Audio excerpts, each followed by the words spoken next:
जय गुरुदेव। प्रेम न बारी उपजे, प्रेम न हाट बिकाय। राजा प्रजा जेहि रुचे, शीस दे लई जाय।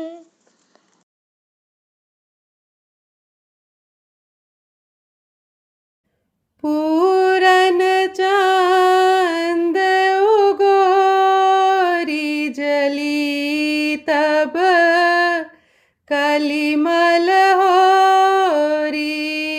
पूरन चांद उगोरी जली तब कलिमल होरी। पूरन गुरु प्रीत प्रथम भई। पूरन गुरु प्रीत प्रथम भई। सुरत नाम संग जोरी कलिमल होरी। सुरत नाम संग जोरी कलिमल होरी। हिय के नयन खुले तब सुंदर। हिय के नयन खुले तब सुंदर। सतगुरु रूप लखोरी जली तब कलिमल होरी। सतगुरु रूप लखोरी जली तब कलिमल होरी। सब सखियां मिली गावन लागी। सब सखियां मिली गावन लागी। फाग बसंत वे होरी कलिमल होरी। फाग बसंत व होरी कलिमल होरी। घंटा शंख मृदंग ढोल डफ। घंटा शंख मृदंग ढोल डफ। सारंगी किनकोरी जली तब कलिमल होरी। सारंगी किनकोरी जली तब कलिमल होरी। 10वें द्वार मची है होरी। 10वें द्वार मची है होरी। हंस मलही मुख रोरी कलिमल होरी।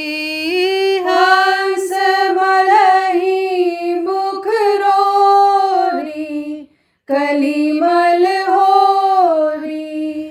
बरसत रंग चांद्र पूरन से। बरसत रंग चंद्र पूरन से। गुरु सरवर महाबोरी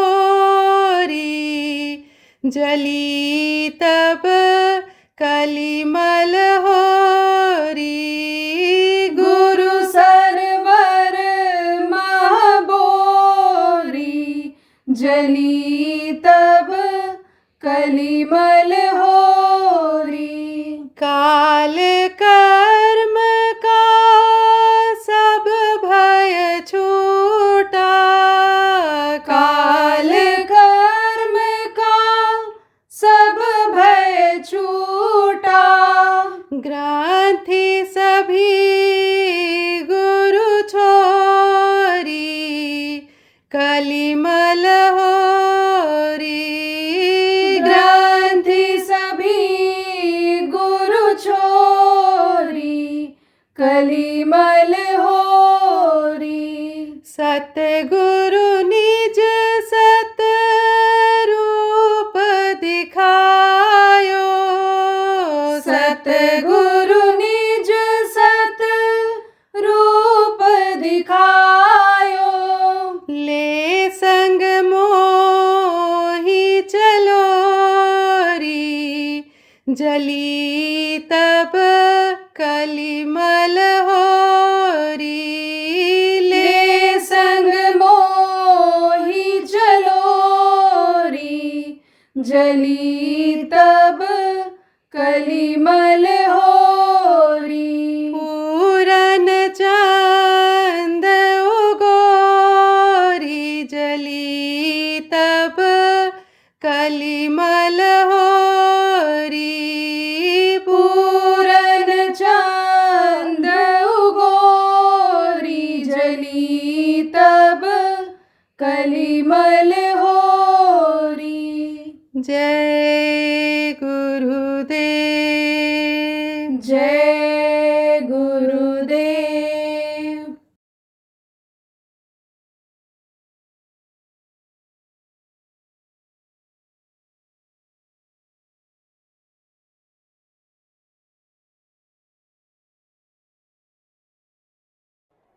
प्राण और मन और आत्मा इस शरीर में है, ये तीन चीज प्रमुख रूप से है।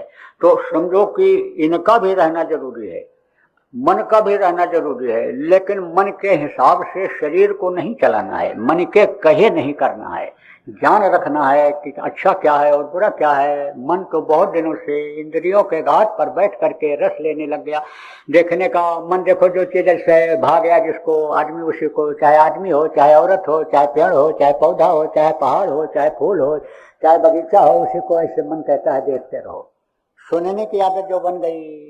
एक आदमी ने कहा अगर फिल्मी गाना सुने हुए हमको नींद नहीं आती है, चाहे हम बहुत ही नींद में हों, लेकिन आधे नींद में ही एक आध गाना सुन जब लेते हैं तभी नींद आती है। जैसे बच्चा है, रोली सुनाती थी माताएं और दृष्टांत सुनाती थी, कहानियां सुनाती थी, तब वो सोता था। बच्चे भी कहते थे पहले के समय में कि अब किस्सा सुनाओ, कहानी सुनाओ। धार्मिक बातों को माताएं सुनाती रहती थी बच्चों को, ऐसे सुनने की आदत बन जाती है। और जिब्या का स्वाद जब मिल जाता है तब मन नहीं मानता है। रबड़ी की दुकान, मलाई की दुकान अगर बंद हो जाए जहाँ खाता है, तो रिक्शा करके रिक्शे पर, ऑटो पर बैठकर दूसरी दुकान पर खाने के लिए जाता है। 12 किलोमीटर 15 किलोमीटर अगर किसी का ढाबा है, होटल है, तो वहाँ रिक्शा करके, ऑटो करके, टैक्सी करके खाने के लिए जाता है। स्वाद मिल गया जबान को। और नब्या का स्वाद भी ऐसे होता है। आप ये समझो, नब्या का स्वादी माँ बहन बहू बेटी की पहचान आंखों से खत्म कर देता है। वो तो उसी तरह का व्यवहार करने लगता है जैसे कुत्ता बिल्ली ये सब जो करते हैं। कुत्ते को कोई पहचान होता है कि यही मेरी बहन है, यह भी मेरी बहन है, ये मेरे ही माँ के पेट से पैदा हुई, दोनों के अंदर माँ का ही खून है, माँ का ही दूध पी के दोनों बढ़े हैं, ये ज्ञान उसके अंदर नहीं रह जाता है, तो वैसा जीवन हो जाता है। तो अब मन को स्वाद जिधर मिल गया, तो इन चीजों का ज्ञान जब तक नहीं होगा तब तक आप ये समझो मानवता नहीं आएगी, आप ये समझो हैवानियत रहेगी। हैवान से आदमी इंसान कब बनता है? जब संयम और नियम का पालन करता है, इन चीजों की जानकारी करता है, तब वो समझो कि इंसान बनता है। और इंसान से देवता कब बनता है? समझो, देवता तब बनता है जब धर्म कर्म की बातें मालूम हो जाती हैं, गीता रामायण वेद पुराण महापुरुषों की बातें मालूम हो जाती हैं, तब देवता हो जाता है। और भगवान कब होता है? जब इसी भग से प्राप्त शरीर के अंदर जीवात्मा को निकाल करके उस प्रभु का दर्शन करता है, तब वो भगवान हो जाता है। सोई जाने ते देव जनाई, जानत तुम्हें तुम्हें हो जाए। तो मैं आपको बता रहा था कि शरीर को भी स्वस्थ रखना जरूरी है। उसके लिए आप इंतजाम कर लो, खाने का इंतजाम, कपड़े का इंतजाम, घर मकान बना लो, लेकिन इसी में फंसे मत रहो। पे समझो आप फंस रहे हो कैसे? मरकट सम तुम बने अनाड़ी, मुट्ठी दीना घड़े फसारी। बंदर पकड़ने वाले क्या करते हैं? पतले मुंह का घड़ा बनाते हैं और उसमें चना डाल करके बंदर बगीचे में जहाँ रहता है वहाँ ले जा करके रख देते हैं घड़े को, और चारों तरफ चना बिखेर देते हैं थोड़ा थोड़ा। बंदर जाता है, चना खाता है, जब खा लेता है तब घड़े के अंदर देखता है, उसके अंदर चना पड़ा रहता है। मुट्ठी डाल देता है, हाथ डाल देता है, चना को पकड़ करके निकालने की कोशिश करता है। तो जब हाथ डाला था तो पतला था, अब मुट्ठी में चना आ गया, हाथ मोटा हो गया, तो पतले रास्ते से निकलता नहीं है। निकालने की कोशिश करता है तो दर्द होता है, चू चू चू चू चू चू करता है, दर्द होता है, लेकिन छोड़ता नहीं है चने को। चना अगर छोड़ दे तो समझ लो हाथ निकल आएगा, हाथ निकल आएगा, लेकिन फंस गया। मोह में नहीं छोड़ता है, आप ये समझो लालच में नहीं छोड़ता है कि चना हाथ से जा रहा है। ऐसे ये जो इंद्रियों का भोग आपको है ये जल्दी छोड़ने नहीं देता है, ढीला नहीं करने देता है। इस गृहस्थी को, इस खान पान को, इस आदत को, निंदा बुराई करने को, निंदा बुराई सुनने को, गलत चीजों को देखने को, ये मन नहीं कहता है कि इसको छोड़ो। तो इसको जब छोड़ोगे तभी तो बात बनेगी। एक साथ दुई हो न भुवालो, हंसब के ठाप फुलाई गालो। जब किसी चीज में फंसे रहोगे तो कैसे निकल पाओगे उससे? कैसे वो छूटेगा? कैसे वो चीज छूटेगी जिसको पकड़े रहोगे? तो पकड़े तो आप गृहस्थी ने पकड़ के रखा है।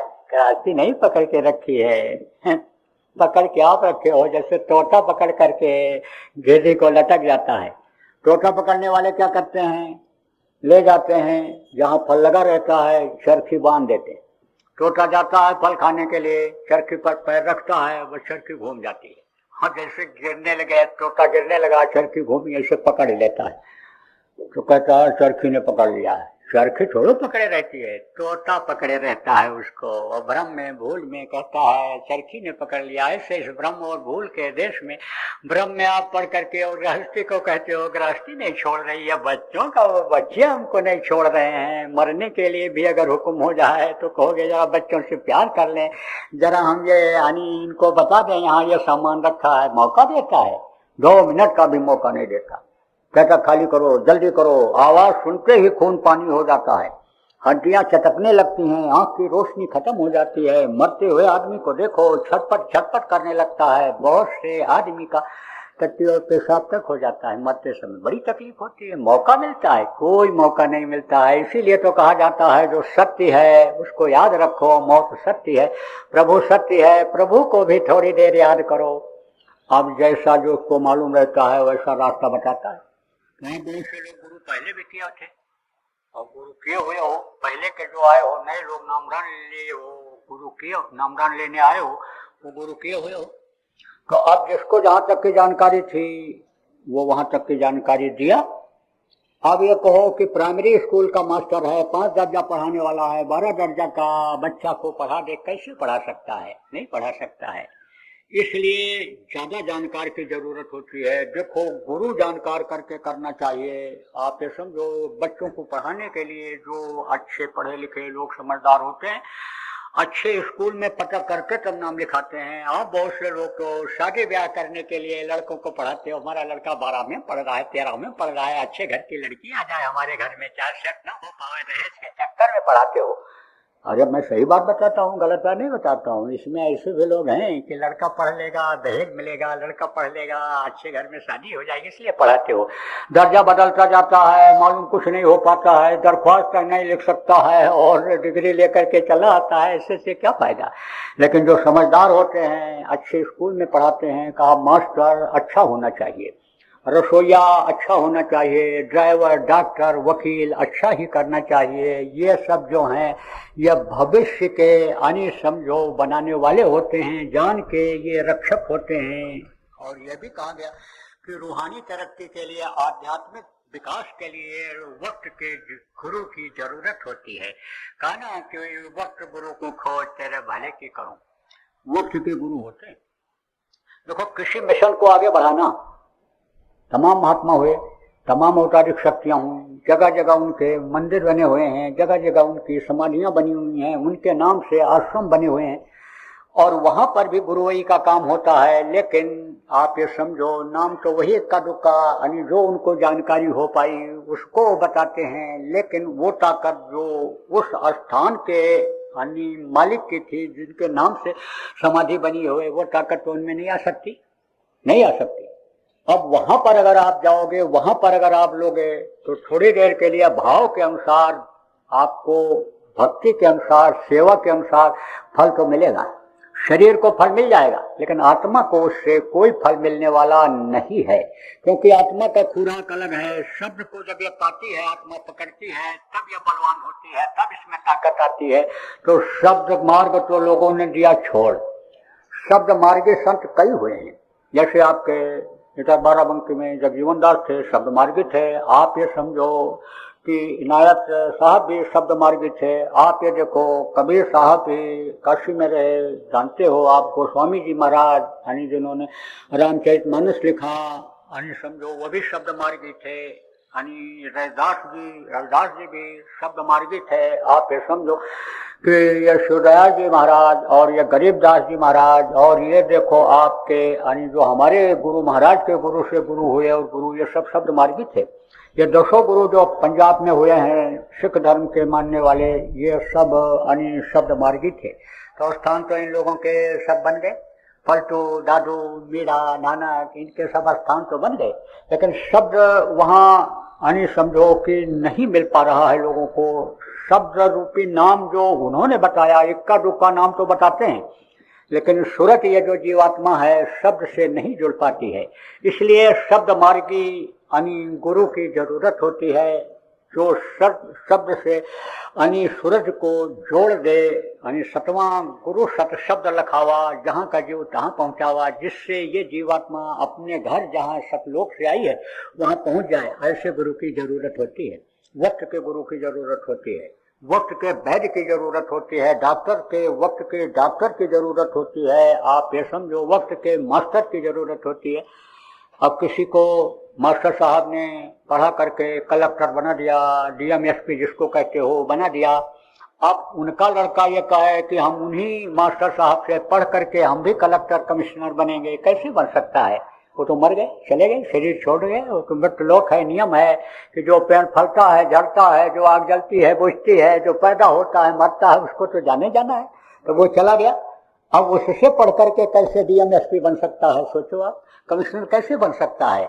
उसको तो वक्त के मास्टर के पास जाना पड़ेगा। धनवंतरी बहुत बड़े वैद्य थे, नब्ज देखते ही बता देते थे। नाड़ी में कच्चा धागा बांध करके उनके हाथ में ऐसे दे दो तो बता देते थे कौन सा मर जाए और कौन सी दवा से ठीक होगा, कौन सी जड़ी बूटी का प्रयोग कैसे करोगे तो ये ठीक हो जाएगा। बहुत जानकारी थी उनको। उस समय तो लुकमान हकीम और समझो कि ये आपके धनवंतरी, यही दो वैद्य हुआ करते थे। अब किसी को रोग हो गया, कहे हम धनवंतरी से इलाज कराएंगे, ठीक होंगे, तो कैसे ठीक हो पाएगा? इसलिए समय के गुरु की प्रेमियों जरूरत होती है। और सच्चे गुरु, समर्थ गुरु जब मिल जाते हैं तो लोक भी बना देते हैं और परलोक भी बना देते हैं। तो लोक बनाना किसको कहते हैं?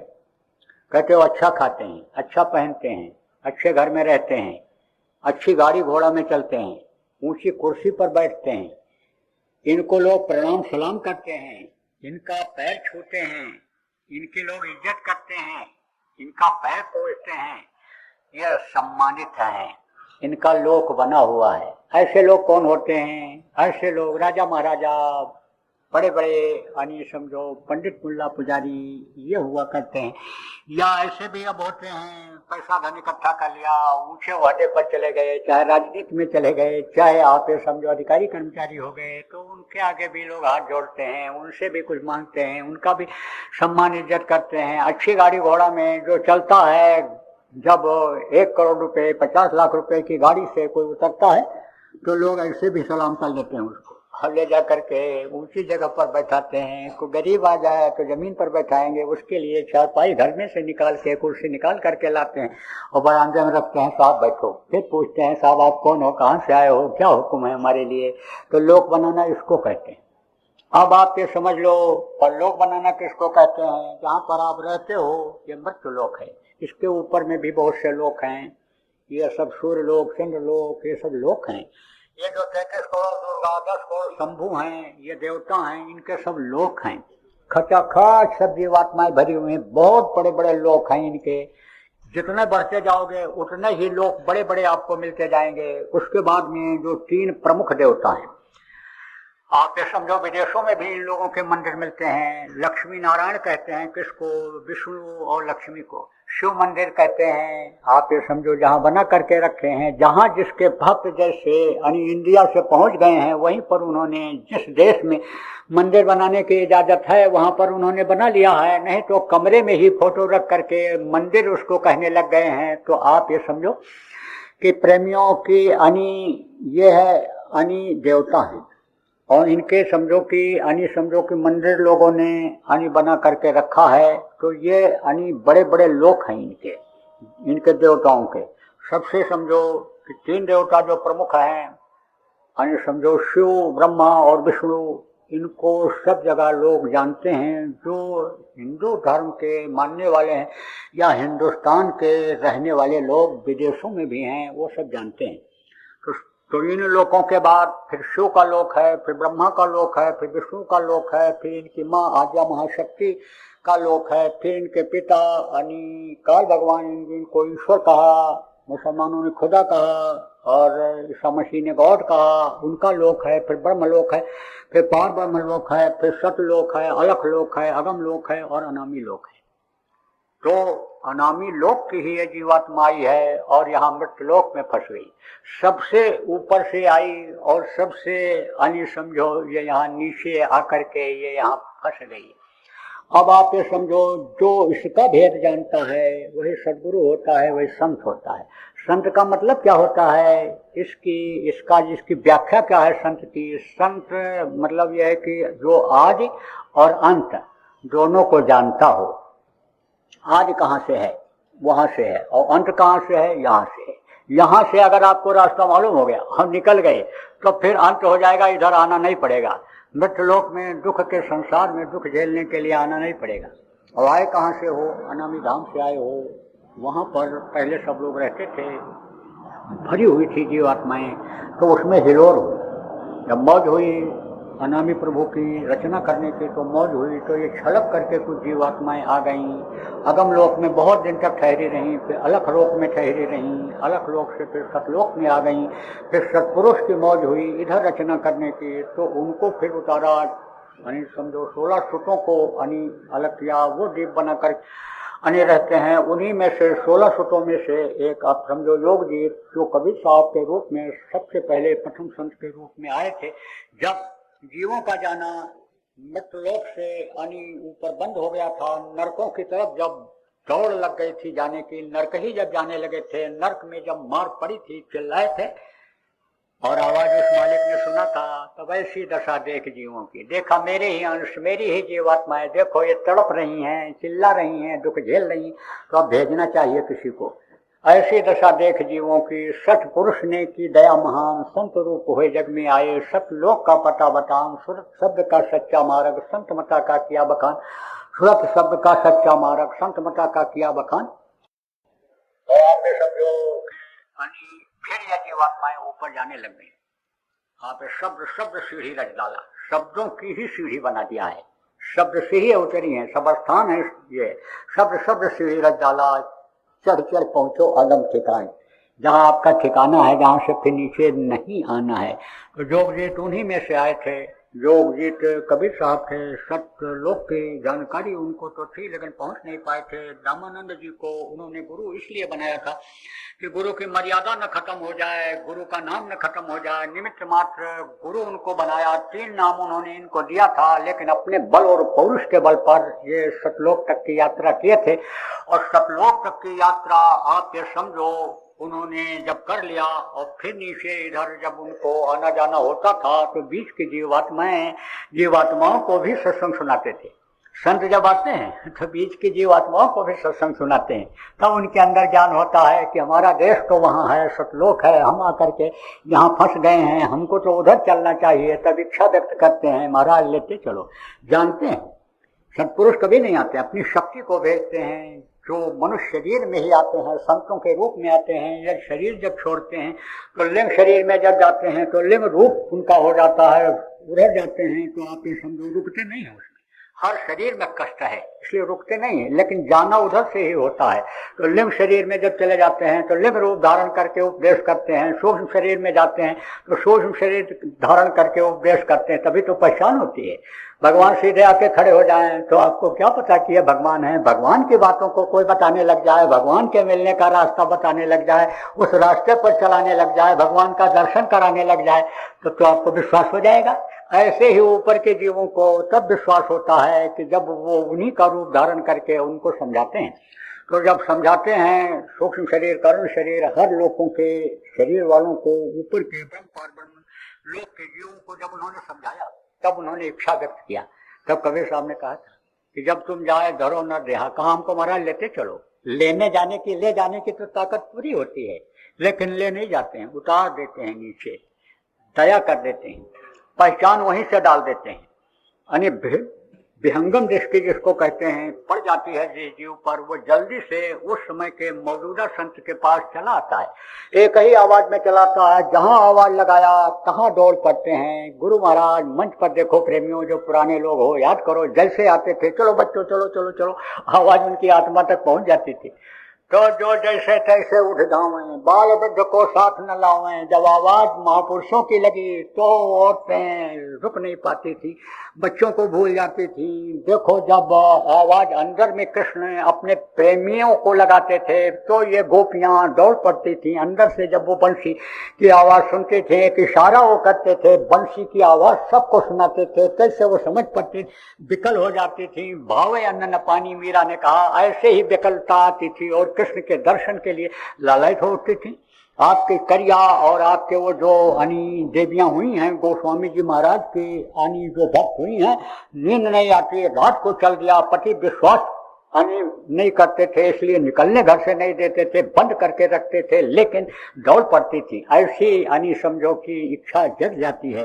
तो आप ये समझो प्रेमियों कि आवाज लगते ही वो जो संस्कारी आत्माएं होती हैं, जो वहां से उतारी जाती हैं, भेजी जाती हैं, वो पहुंच जाती हैं और फिर उनको रास्ता मिल जाता है, नामदान मिल जाता है, भजन करने लगते हैं। कहा जब तुम जाए धरो न देहा, तब हम करें शब्द स्नेहा।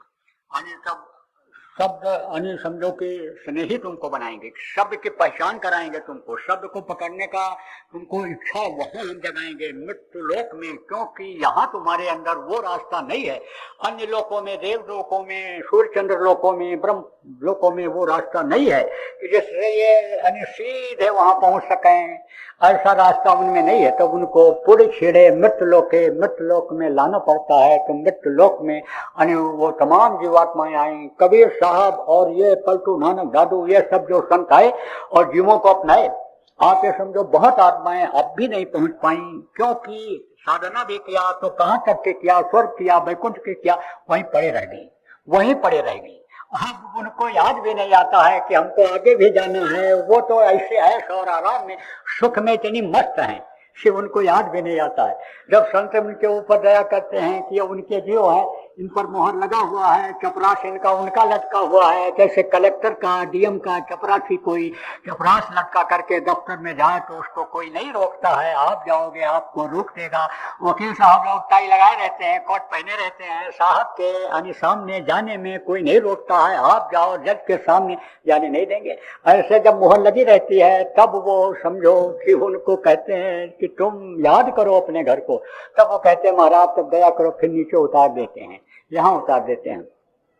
तो आप ये समझो कि भंवर गुफा बनाया, वहां जीवात्माएं बहुत दिन तक पड़ी रही, फिर 10वां द्वार में पड़ी रही, फिर त्रिकुटी में पड़ी रही, फिर दल कमल में इनको मिल गया, इनको जीवात्माएं मिली। तो इन्होंने तो ऐसा फंसा दिया इस पंच भौतिक शरीर में, इस तरह से फंसा दिया कि आपको लोगों को न तो पिता याद आ रहे हैं, असली पति जिनको कहा गया याद आ रहे हैं, परमेश्वर न याद आ रहे हैं, और न अपना घर याद आ रहा है। आप तो बस इसी घर को अपना समझ लिए और इसी शरीर के दाता जो रज और बीज का दान करते हैं यानी माता पिता, इन्हीं को आपने अपना सब कुछ समझ लिया।